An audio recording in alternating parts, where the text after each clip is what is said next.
I'm Steve Wilkerson, and I'm with David Royse, Executive Editor of the News Service of Florida.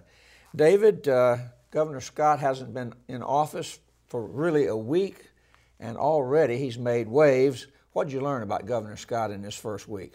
He's bold, and he's going to come in and shake things up. As you would expect of a guy who ran a major national corporation, he didn't come in and think about things a lot. He came in and did stuff this first week. He on his first day in office, he had an executive order that froze all new regulations by state agencies, which is a pretty big deal. You know, there's hundreds and hundreds of rules made around the state agencies to sort of, you know, make things go, from voting machines to environmental permits and all kinds of things like this. Not right now. They're all frozen, and he's got an office that's going to review those. We don't know exactly what the parameters are yet for when the rules will be allowed to go into effect, but right now there are no new regulations going into effect. And then another thing he did, he made several executive orders on his first day, and then shortly thereafter he got rid of the state airplanes. Well, he ordered the state agency that runs the two state airplanes to sell those planes, and ordered the state air pool that flies and maintains those planes closed. He doesn't need a state airplane, doesn't need a taxpayer-funded state airplane. Rick Scott is flying around on his own jet, and he's got to go to Miami a couple times this week. He's going to take his own plane. But everybody else who uses the state plane, cabinet officers, the Supreme Court justices, legislative leaders, it's been abused in the past. We had some state agency heads who were traveling back and forth to their homes and basically billing the taxpayers. So it's an easy target. But the new agriculture commissioner, Adam Putnam, told me he had to drive to South Florida this week from Tallahassee. Governor Scott says that's okay with him. They can fly commercial, they can drive. He doesn't think we ought to be spending money on airplanes. Can this bold style create turbulence in the future? I think this is the story of the first week. The fact that he did it is interesting, but the question remains, will he be able to continue this? The state airplanes give us a good example. I'm not sure. From people we've talked to this week, I don't think it's clear that this was totally legal. The state air pool exists in statute. The law says there has to be a state air pool. Whether or not the governor can come in and simply say, we're not going to have a state air pool, is certainly open to interpretation. There was some flipping back and forth. The governor said, well, we might need the legislature to look into it. And then he said, no, I can do it. And he did it. I'm not sure the legislature agrees that he can really do that, but I don't think they really care that much on this one, because most of them agreed. A lot of legislators have been talking for a couple of years about saving money by getting rid of these airplanes.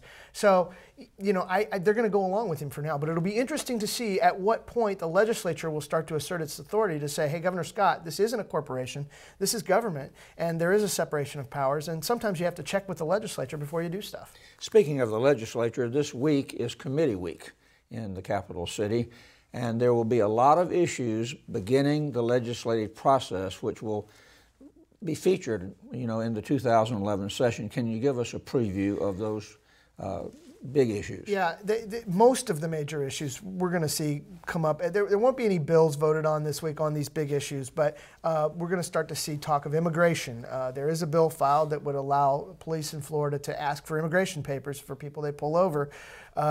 The Senate wants to hear from the public on that, and they're going to start that process this week. We're going to talk about whether or not it was a good idea to build the First District Court of Appeal building here in Florida, in Tallahassee.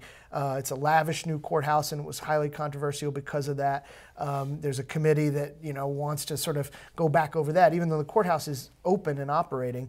The unemployment issue, we still have 12% unemployment in this state, and how to deal with that, and the fact that our unemployment tax coffers, what we pay benefits out of, that's broke, and we got to try to figure out what to do about that.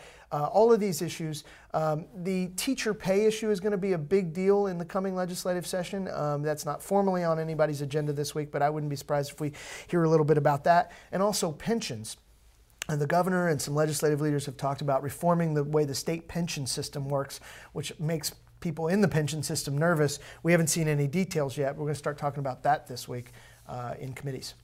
Former Democratic Lieutenant Governor candidate Rod Smith ran with Alex Sink in this past election, was elected state chairman of the Democratic Party this past week.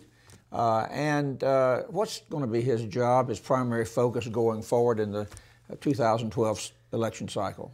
CPR. He is to resurrect a party that is basically on its deathbed. I hate to say that, but the Democratic Party has been a mess for the past decade. They've got basically two things that they've done well in the last decade. Barack Obama won the state 2 years ago. A lot of people said he would have won anyway. That campaign was run so well nationally. And they still hold one statewide elected seat, and that is the United States Senate seat held by Bill Nelson. They're entirely off the cabinet. The Republicans have supermajorities in the legislature. Obviously, the Republicans have the governor's mansion. The Democrats are widely seen as not having much of a bench. So he's got a huge job. Rod Smith is a well-known inside the party, well-liked guy, and in fact, he became chairman by acclamation. He was the only candidate at the end to be chairman. This is a party united.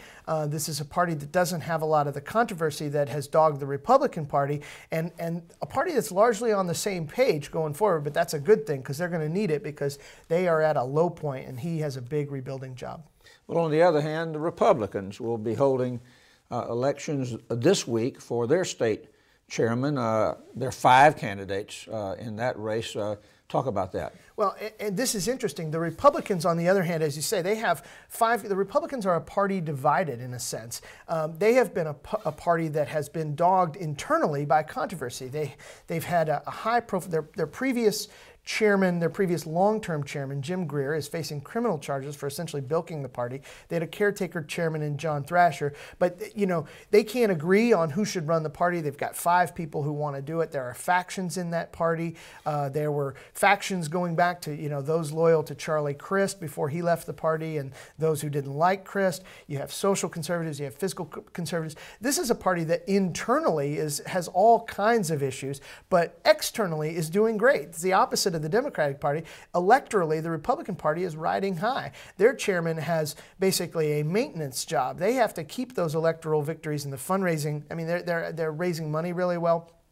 They have to keep that going and try to sort of smooth things out sort of below the surface internally. As you said, there are 5 candidates. They're local officials. Dave Bittner, Deborah Cox-Roush, Joe Gruters, Sid Dinerstein, and Tony DiMatteo are the candidates, and they'll choose a leader next weekend. Thank you, David. For more about what's happening in Florida politics, what's coming up, visit the Advances section of our website.